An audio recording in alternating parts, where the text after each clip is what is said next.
There are all kinds of predictions and prophecies for what will happen, and a lot of people seem to want to know my opinion. Personally, I find this orgy of New Age spirituality and mysticism disturbing. I also think that prophecies and predictions are pragmatic in origin and disconnected from free will.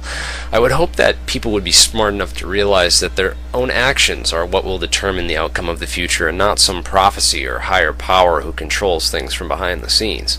In fact, this disconnect from reality is the heart of the manipulation that we are under.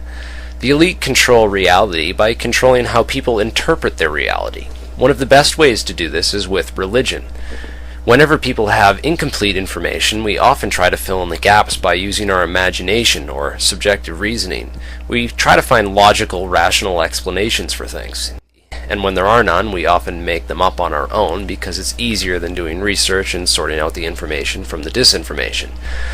1,000 years ago, the scientific method was developed by a Persian scientist named Al-Hasan as a means for finding the truth. The truth can often be difficult to find, which is why many people prefer simple, seemingly rational explanations over more correct ones. Science has also been guilty of using shorthand to formulate conclusions based on incomplete evidence.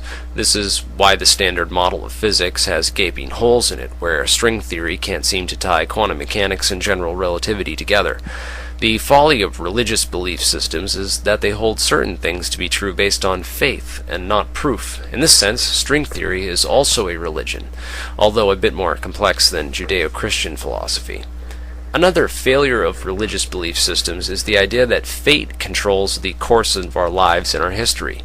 This philosophy breeds apathy, as people think that they are too small and insignificant to have any effect on their world, even though their seemingly insignificant daily actions manifest themselves out into the world every day, changing it in some small way that will be amplified over time through the butterfly effect.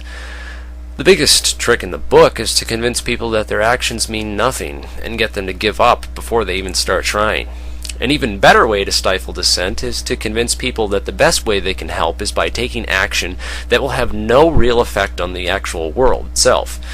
Compare the effectiveness of praying to God or a higher power versus going out and joining a movement and actively being the change that you wish to see in the world.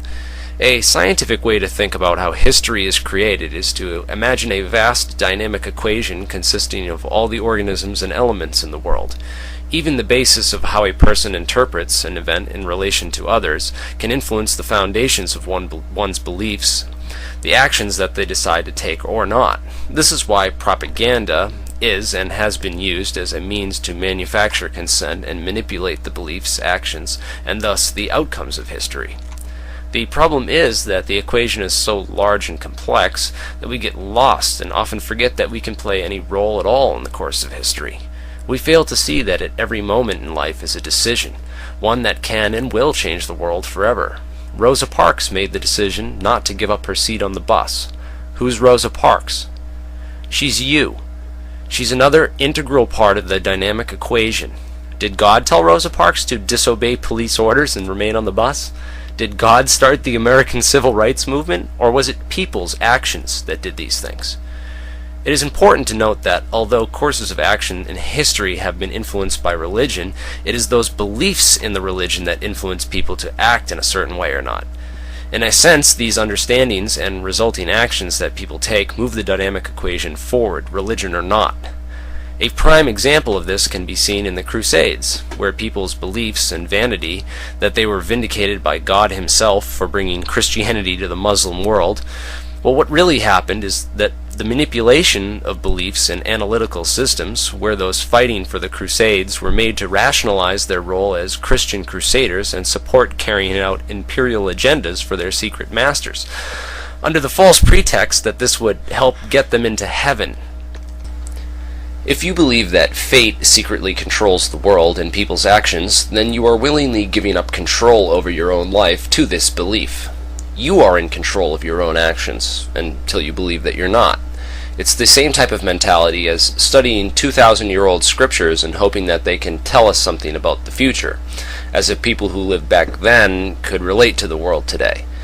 Obviously, studying the current state of the dynamic equation and the real-world systems of control will give you a much more accurate understanding of your environment than studying scriptures and prophecies made thousands of years ago by people who knew nothing about oil, the energy crisis, fractional reserve banking systems, etc.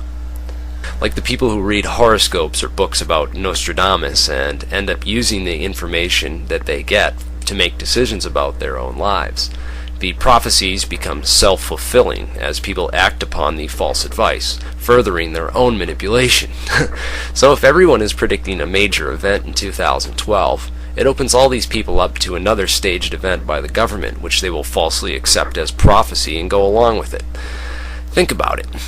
There is no better time to use tyranny and extend the government beyond its constitutional powers than when the people are already expecting the end of the world. This presupposed belief in an upcoming apocalypse pacifies people who could help stop it, by making them falsely believe that it's already predestined to happen anyway. This allows many totalitarian and fascist laws to be set up with little resistance or surprise. It really removes the nature of how appalled the people would have reacted. So in order for us to prevent another 9/11 or faked alien invasion, we need to first understand how these mechanisms of influence work inside the mind. The first step is controlling what information people are exposed to. The Big Six corporations do this by controlling the mass media. It is through the process of filtering and feeding of certain information that we are manipulated. Therefore, the only way to be completely free from manipulation is to have complete freedom of information and sharing of that information. The internet has been the first step toward this crucial goal, and it has worked wonders for our way of life, how we communicate, and how we do business. It is for this reason that maintaining control over the internet should be our #1 priority in the years to come. With the internet secure, the biggest threat to the truth is the debunkers and disinformation artists, the counterintelligence, and the gullible brainwashed fools who parrot them. Shills use a variety of tactics. Most importantly, though, is doublethink. Doublethink is the act of simultaneously accepting as correct two mutually contradictory beliefs, such as a belief in war for peace, or the belief in life after death, death being the point at which life ends. Logically, one would assume that death is a bad thing and should be avoided at all costs. However, it is a complete mystery what actually happens to us when we die. Due to the fact that your perception, referential totality, and first-person perspective ends at that point, and you can no longer directly make changes in this world, whether there's an afterlife, reincarnation, or otherwise. What we do in this world before we die is of the utmost importance. The world we were born into was created under that same predicate. Its environment was influenced and set up by people who were alive before us. The next generation inherits the world we leave behind, regardless of where we go when we die. Your sins leave stains in the dynamic equation. Your actions, good and evil, resonate throughout the void. All that will remain of you is the impact that you left on the world. Your treasure's not in heaven. It's right here on earth. It's called the human race. 2012 could be the apocalypse, the rebirth, the revelations, a mass awakening, a new world order takeover with mass arrests, detentions, and enslavements, or nothing at all. The dynamic equation is totally dependent upon our actions, your actions. Violence and rioting will only get the police state here faster. You can't prevent a natural disaster, but you can do your part to keep mankind from destroying the planet.